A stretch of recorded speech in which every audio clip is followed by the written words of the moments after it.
Hello friends, स्वागत है आपके अपने YouTube channel government job 24 hours में। आज मैं आपके नई वैकेंसी लेके आया हूँ जो कि नाबार्ड द्वारा निकाली गई है, जो कि national bank for agriculture and rural development आता है। इसकी वेबसाइट का ये फुल फॉर्म है। इसके बारे में डिटेल में बात करते हैं। क्या क्वालिफिकेशन है, क्या पोस्ट है, कितनी कैटेगरी में कितनी क्या पोस्ट है। सबसे पहले आप चैनल को सब्सक्राइब कर लीजिए ताकि आप गवर्नमेंट जॉब से जुड़ी लेटेस्ट इन्फॉर्मेशन सबसे पहले प्राप्त कर सकेंगे। जैसे कि फ्रेंड्स आप देख सकते हो, ये नाबार्ड की ऑफिशियल वेबसाइट है। इस पर अगर आपको नोटिफिकेशन डाउनलोड करना है, जैसे कि लिखा हुआ है केजर नोटिस, इस पर अगर आप क्लिक करोगे तो उसके बाद आपका ऑप्शन आएगा नोटिफिकेशन डाउनलोड करने का। और अगर आपको दिक्कत आती है डाउनलोड करने में तो आपको लिंक में डिस्क्रिप्शन में दे रहा हूँ ताकि डायरेक्टली जाके भी आप डाउनलोड कर सकोगे। डाउनलोड करने में आपको कोई दिक्कत नहीं आएगी। चलो शुरू करते हैं। जैसे कि फ्रेंड्स आप देख सकते हो, मैंने इसका ऑफिशियल नोटिफिकेशन डाउनलोड कर लिया है। National bank for agriculture and rural development, जैसे कि ऊपर ही लिखा हुआ है, और ये गवर्नमेंट ऑफ इंडिया के अंदर आता है। ये fully owned by government of India, जो कि गवर्नमेंट जॉब है, ये कोई प्राइवेट जॉब नहीं है।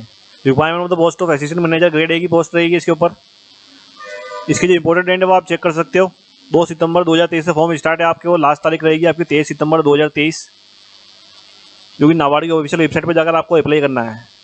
चलो शुरू करते हैं। सबसे पहले इंपॉर्टेंट पॉइंट के बारे में बात करते हैं। जैसे कि मैं आपको इसकी इंपॉर्टेंट डेट बता चुका हूँ, ऊपर एक और बार यहाँ पे भी लिखी हुई है।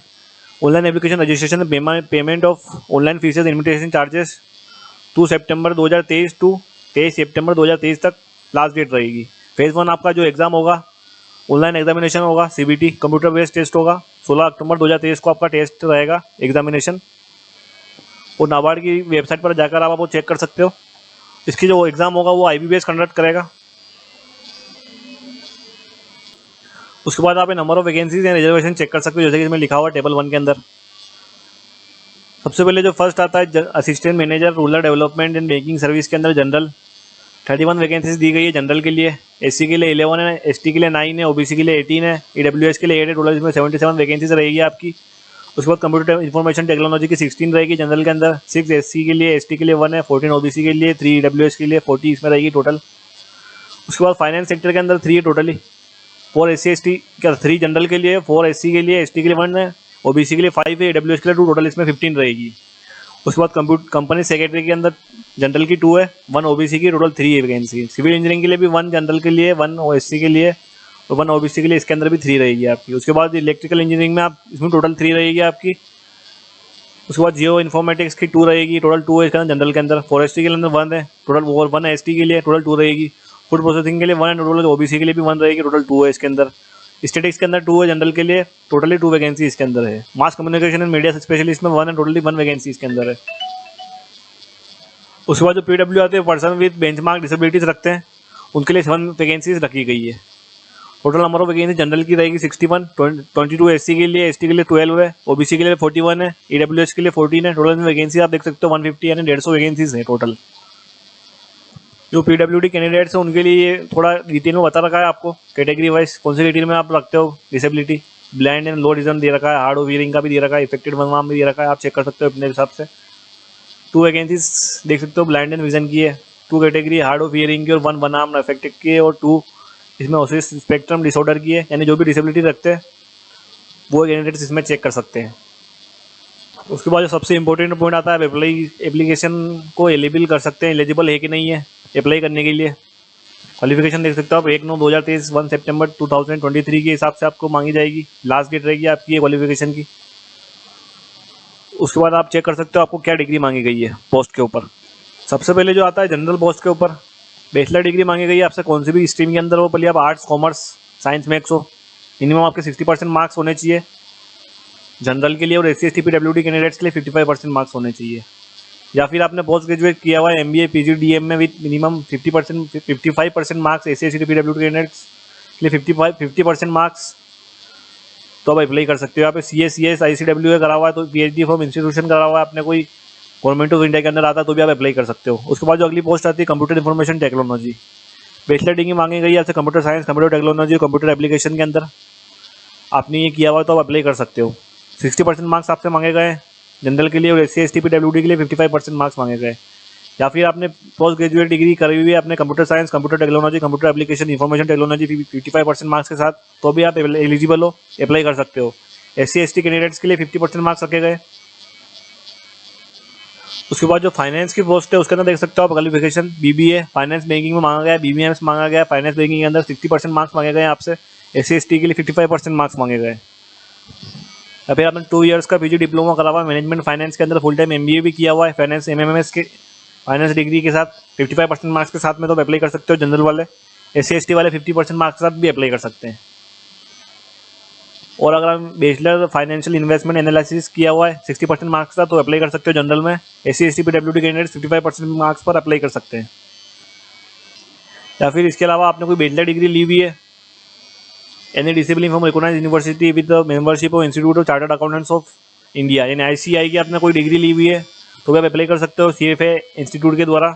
10 membership of ICAI must have been obtain on before 1/9/2023, यानी 1 सितंबर 2023 से आपके पहले रिजल्ट आपका क्वालिफिकेशन कंप्लीट होनी चाहिए। या फिर आपने कोई बैचलर डिग्री आपके पास रिकॉग्नाइज्ड यूनिवर्सिटी इंस्टीट्यूशन में membership of institute of cost of accountant of India ACMA या FCMA से आपने करा हुआ है डिग्री, बैचलर डिग्री है आपके पास, तो भी आप अप्लाई कर सकते हो। उसके बाद जो अगली पोस्ट आती है कंपनी सेक्रेटरी की। बैचलर डिग्री आपसे कौन से भी डिसिप्लिन के अंदर मांगी गई है इसके अंदर, इंस्टीट्यूशन में associate membership of companies of secretaries of India, यानी ICSI के लिए आपने कोई डिग्री ली हुई है इसके द्वारा बैचलर डिग्री, तो आप अप्लाई कर सकते हो। The membership of ICSI must have been obtain before, date दी गई इसमें लास्ट वाली 1/9/2023। उसके बाद सिविल इंजीनियरिंग की जो पोस्ट है उसके अंदर आपसे डिग्री मांगी गई सिविल इंजीनियरिंग के अंदर कौन सी भी यूनिवर्सिटी से किया हो आपने, तो आप अप्लाई कर सकते हो। मिनिमम 60% मार्क्स रखे गए जनरल के लिए, और SC PWD कैंडिडेट्स के लिए 55% मार्क्स रहेंगे। या फिर आपने पोस्ट ग्रेजुएट डिग्री ली हुई है सिविल इंजीनियरिंग के अंदर, तो भी आप अप्लाई कर सकते हो 55% के साथ, और SC वाले 50% मार्क्स के साथ अप्लाई कर सकते हो। उसके बाद जो इलेक्ट्रिकल इंजीनियरिंग की पोस्ट है उसमें भी सेम है, आपसे इलेक्ट्रिकल इंजीनियरिंग के अंदर आपसे डिग्री मांगी गई है कौन सी भी यूनिवर्सिटी से हो तो आप अप्लाई कर सकते हो। मिनिमम मार्क्स रहेंगे आपके 60%, और PWD कैंडिडेट्स के लिए 55% मार्क्स रखे गए हैं। या फिर आप पोस्ट ग्रेजुएट अगर इलेक्ट्रिकल इंजीनियरिंग में किया हुआ है आपने 55% के साथ, तो भी आप अप्लाई कर सकते हो। PWD कैंडिडेट्स के लिए 50% मार्क्स रखे गए हैं। उसके बाद जो जियो इन्फॉर्मेटिक्स आता है उसके लिए BE BTech मांगा गया है, BSc मांगा गया आपसे, या फिर BSc डिग्री मांगी गई है जियो इन्फॉर्मेटिक्स के अंदर, यूनिवर्सिटी से कौन सी भी आपने किया हो तो आप अप्लाई कर सकते हो। 60% मार्क्स मांगे गए। PWD कैंडिडेट्स के लिए 55% मार्क्स रहेंगे। ME MTech MSc डिग्री ली हुई आपने जियो इन्फॉर्मेटिक्स के लिए, तो भी आप अप्लाई कर सकते हो। मिनिमम 55% मार्क्स रखे गए। PWD के लिए 50% मार्क्स रखे गए। उसके बाद जो अगली पोस्ट है फॉरेस्ट्री की। फॉरेस्ट्री के अंदर आपसे बैचलर डिग्री मांगी गई है फॉरेस्ट्री के अंदर, क्योंकि आपने कौन सी भी यूनिवर्सिटी या इंस्टीट्यूशन से किया हो 60% मार्क्स मांगे गए आपसे, और SC PWD कैंडिडेट्स के लिए 55% मार्क्स मांगे गए। जहाँ पे हमने पोस्ट ग्रेजुएट डिग्री ली हुई है फॉरेस्ट्री के अंदर भी 55% मार्क्स होगा, आप अप्लाई कर सकते हो, और SC ST PWD कैंडिडेट्स के लिए 50% मार्क्स रखे गए।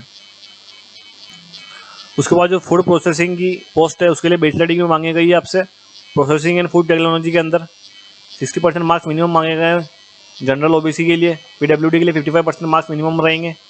अभी आपने पोस्ट ग्रेजुएट डिग्री ली हुई है food processing food technology 55% marks के साथ, तो आप अप्लाई कर सकते हो। PWD कैंडिडेट्स के लिए 50% मार्क्स मांगे गए। उसके बाद जो स्टैटिक्स की पोस्ट है उसके लिए आप स्टैटिक्स में आपसे बैचलर डिग्री मांगी गई है मिनिमम 60% मार्क्स के साथ में, और PWD के लिए 55% मार्क्स के साथ में। या फिर पोस्ट ग्रेजुएट डिग्री भी आपके पास स्टैटिक्स के साथ है मिनिमम 55% मार्क्स का, तो अप्लाई कर सकते हो। PWD कैंडिडेट्स के लिए 50% मार्क्स रखे गए। उसके बाद जो सबसे लास्ट में पोस्ट आती है मास कम्युनिकेशन मीडिया स्पेशलिस्ट, इसके अंदर आपने कोई बैचलर डिग्री ली हुई है इसके अंदर मास मीडिया कम्युनिकेशन जर्नलिज्म के अंदर, तो आप अप्लाई कर सकते हो। 60% मार्क्स के साथ सेम रहेंगे, 55% मार्क्स PWD कैंडिडेट्स के लिए। अभी पोस्ट ग्रेजुएट डिग्री है अपने पास मास मीडिया कम्युनिकेशन जर्नलिस्ट के अंदर, तो आप अप्लाई कर सकते हो। या बैचलर डिग्री है आपके पास कौन से भी सब्जेक्ट के अंदर for the institution minimum of 60% marks with post graduate diploma in pass. अगर आपका पोस्ट ग्रेजुएट डिप्लोमा भी है आपके पास मास मीडिया कम्युनिकेशन जर्नलिज्म, तो आप अप्लाई कर सकते हो।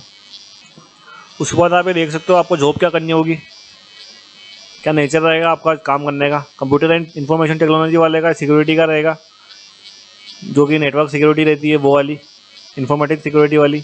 एनालिटिक्स करना होगा आपको, डाटाबेस एलिमिनेशन करना होगा, एप्लीकेशन डेवलपमेंट करना होगा, नेटवर्किंग का आपका काम रहेगा, सर्वर मैनेजमेंट का काम रहेगा, रिलेटेड फील्ड्स के अंदर डाटाबेस एनालाइज करना होगा आपको MySQL ओरेकल और MSSQL के अंदर। उसके बाद जो अगली पोस्ट है फाइनेंस कंपनी सेक्रेटरी, उसके अंदर ट्रेजरी मैनेजमेंट करना होगा आपको, रिस्क मैनेजमेंट चेक करना होगा आपको, मार्केट रिसर्च करनी होगी, लिक्विडिटी मैनेजमेंट देखना होगा आपको, maintaining securities of in traps and various CCIL settlement related fund से आप चेक करना होगा, मैनेजिंग बोरोइंग चेक करना होगा, works relating incorporation of subsidiary check करना होगा, statutory and the internal compliments of making strategic investment in companies and startups, handling of regulatory and statutory company for the public issues, retail bonds etcetera, ये सब आपको check करना होगा।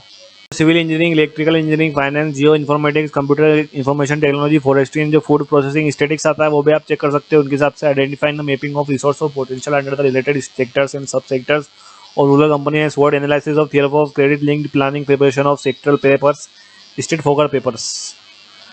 इसमें आपको mapping करनी होगी रिसोर्स के अंदर, सिविल इंजीनियरिंग के अंदर, और उसके बाद जो मीटिंग करनी होगी request from the client institution specially banks and government department के अंदर आपको मीटिंग करनी होगी। प्रोविजन एक्सपर्ट व्यूज देने होंगे, आपको अपने राय देनी होगी, एडवाइस देनी होगी, जैसे कि इसमें लिखा हुआ है एडवाइजरी सर्विसेज कंसल्टेंसी देनी होगी individual entrepreneurs corporate institution government departments के अंदर।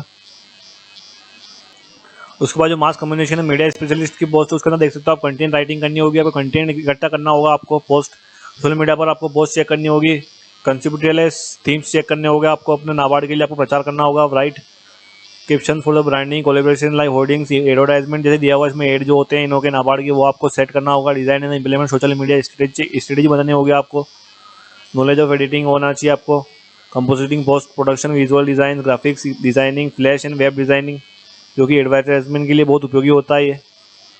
उसके बाद जो आपकी एज लिमिट आती है वो आप चेक कर सकते हो, इसमें candidate must be between 21 and 30 years, यानी कम से कम आपकी 21 साल एज होनी चाहिए और मैक्सिमम 30 ईयर्स।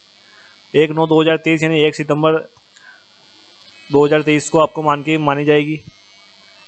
यह जैसे कि आप चेक कर सकते हो इसमें डिटेल में दिया गया है 2 सितंबर 1993 से पहले आपका जन्म नहीं होना चाहिए और 1 सितंबर 2002 के बाद का आपका जन्म नहीं होना चाहिए। उसके बाद ये कैटेगरी वाइज एज रिलेक्शन दिया गया है, 3 इयर्स का ओबीसी कैंडिडेट्स के लिए दिया गया, 5 इयर्स का कैंडिडेट SC/ST के लिए दिया गया है, एक सर्विसमैन के लिए आप अपने हिसाब से चेक कर सकते हो। PWD कैंडिडेट्स के लिए 13 इयर्स का दिया गया है, ओबीसी के लिए 15 इयर्स का PWD SC/ST कैंडिडेट्स के लिए रहेगा, 10 इयर्स का PWD जनरल के लिए रहेगा, और जो ओबीसी से आते हैं PWD उनके लिए 13 इयर्स का रहेगा। उसके बाद जो आपका सिलेक्शन प्रोसीजर आता है वो आप चेक कर सकते हो। जो आपका फेज़ 1 का एग्जाम होगा, टेस्ट ऑफ रीजनिंग से आपके 20 क्वेश्चन आएंगे, इंग्लिश लैंग्वेज के 30 क्वेश्चन आएंगे, कंप्यूटर लैंग्वेज के 20 क्वेश्चन आएंगे, क्वांटिटेटिव एप्टीट्यूड यानी मैथ्स के 20 क्वेश्चन आएंगे, डिसीजन मेकिंग के 10 क्वेश्चन आएंगे, जनरल अवेयरनेस के 20 क्वेश्चन आएंगे, इकोनॉमिक सोशोलॉजी इशूज़ के 40 क्वेश्चन आएंगे, एग्रीकल्चर एंड रूरल डेवलपमेंट के 40 क्वेश्चन आएंगे। टोटल नंबर ऑफ क्वेश्चन आपके 200 रहेंगे। 200 मार्क्स के एक क्वेश्चन आपका 1 नंबर का रहेगा जो कि आपका बायलैंग्वेज लैंग्वेज होगा, हिंदी इंग्लिश दोनों में। टोटल आपको टाइम मिलेगा इसमें 120 मिनट यानी 120 मिनट्स यानी 2 घंटे का टाइम मिलेगा आपको 2 आवर्स का। उसके बाद आपका जो फेज़ 2 का एग्जाम रहेगा, मेंस का एग्जाम होगा, उसका भी आप चेक कर सकते हो। इसमें जनरल इंग्लिश के 3 क्वेश्चन रहेंगे आपके 100 मार्क्स के, जो कि आपका ऑफलाइन एग्जाम होगा, 90 मिनट्स का डिस्क्रिप्टिव होगा ये। उसके बाद पेपर 2 जो दिया गया है उसके अंदर इकोनॉमिक सोशल एंड इशूज़ और एग्रीकल्चर डेवलपमेंट के अंदर आपको 30 क्वेश्चन मिलेंगे, ऑब्जेक्टिव टाइप 50 क्वेश्चन और डिस्क्रिप्टिव टाइप आपको 50 क्वेश्चन मिलेंगे। टोटल आपको टाइम मिलेगा 30 मिनट्स का और डिस्क्रिप्टिव टाइम में 90 मिनट्स का टाइम मिलेगा। जैसे कि मैं लिखा हुआ some questions carry 2 marks and each and some questions carry 1 marks, यानी कुछ आपके क्वेश्चंस आपके 2 मार्क्स कैरी करेंगे और कुछ क्वेश्चंस आपके 1 मार्क्स कैरी करेंगे।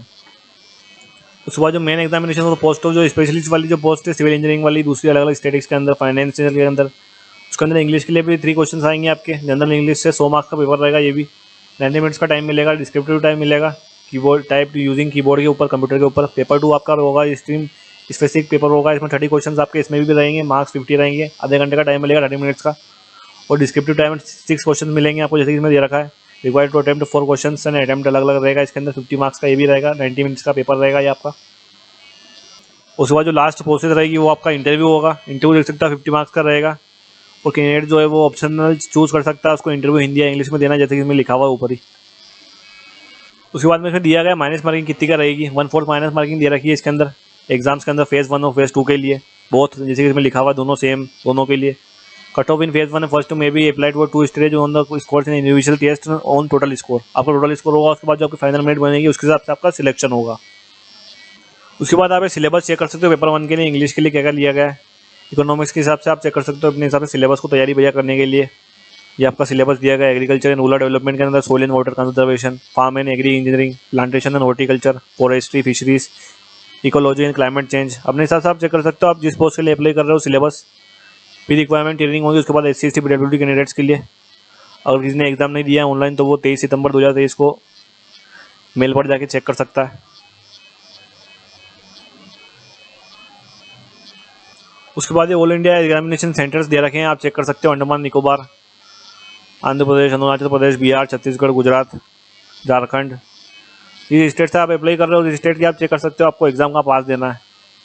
Rajasthan, Sikkim, Tamil Nadu, West Bengal, total all states के लिए दे रखे हैं, आप चेक कर सकते हो अपने हिसाब से आपको जो पास लगता है वहाँ से आप अप्लाई करो। मेंस एग्जामिनेशन के आपको ऑप्शंस कम मिलेंगे।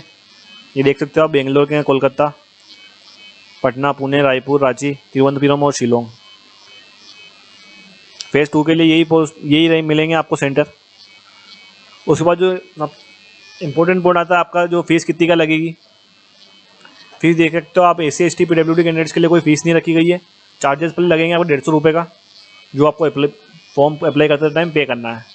उसके बाद जो ऑल अदर कैंडिडेट जितने भी आते हैं उनके लिए 650 यानी 650 रुपये रखे गए एप्लीकेशन फीस, और इंटीमेशन चार्ज लगेंगे उन 150 रुपये के यानी 150 के। टोटल इसमें चार्ज रहेंगे आपके 800 यानी 800 के। और जो कोई पहले से स्टाफ है उनके लिए कोई भी फीस नहीं है। उसके बाद आप ये सैलरी चेक कर सकते हो, क्या सैलरी मिलेगी आपको। सिलेक्टेड कैंडिडेट्स जो होंगे उनको बेसिक पे मिलेगा 44,500 यानी 44,500 का पर मंथ का। ये चेक कर सकते हो आप, 44,500 का। ग्रेड पे देख सकते हो आपको 2,500 का मिलेगा। और जो कि स्पेशलिस्ट पोस्ट है उनके लिए देख सकते हो आप 89,150 रुपीज़ का रहेगा। ग्रेड A की जो पोस्ट है, जो भी आपकी सब मंथली जो आपकी gross involvements are approximately 1 lakh rupees हो जाएंगे आपके, सब अलाउंस जोड़ के। क्योंकि ग्रेड A की पोस्ट है, बहुत ही शानदार सैलरी मिलेगी आपको। उसके बाद आपको हाउ टू अप्लाई ना अप्लाई कैसे करना, वो प्रोसीजर पूरा दिया गया है इसके अंदर। आपको ऑफिशियल वेबसाइट पे जाना होगा, जैसे कि मैं लिखा हुआ www.nabard.org, इस पर जाकर आपको अपनी एप्लीकेशन फिल करनी है। आपसे जो डॉक्यूमेंट मांगे जाएंगे वो आपको डॉक्यूमेंट फिल करने हैं, अपलोड करने हैं। जैसे कि इसमें फोटोग्राफ मांगा गया है, सिग्नेचर मांगा जाएगा आपसे, डिग्री मांगी जाएगी, जो भी आपको है वो आपको अपलोड करना है। फोटोग्राफ एंड सिग्नेचर अपलोड जैसे कि मैं लिखा हुआ है। उसके बाद आपको एप्लीकेशन फ़ीस पे करनी है। उसके बाद आपको फॉर्म अप्लाई हो जाएगा। ठीक है फ्रेंड्स, ये थे आपका डिटेल वीडियो। नाबार्ड के अंदर जो वैकेंसी निकली है उस पर हम डिटेल में बात करिए अपन ने। मिलते हैं आपसे अगले वीडियो में। प्लीज़ चैनल को सब्सक्राइब कर लीजिएगा ताकि आप गवर्नमेंट जॉब से जुड़ी लेटेस्ट इन्फॉर्मेशन सबसे पहले प्राप्त कर सकेंगे। धन्यवाद।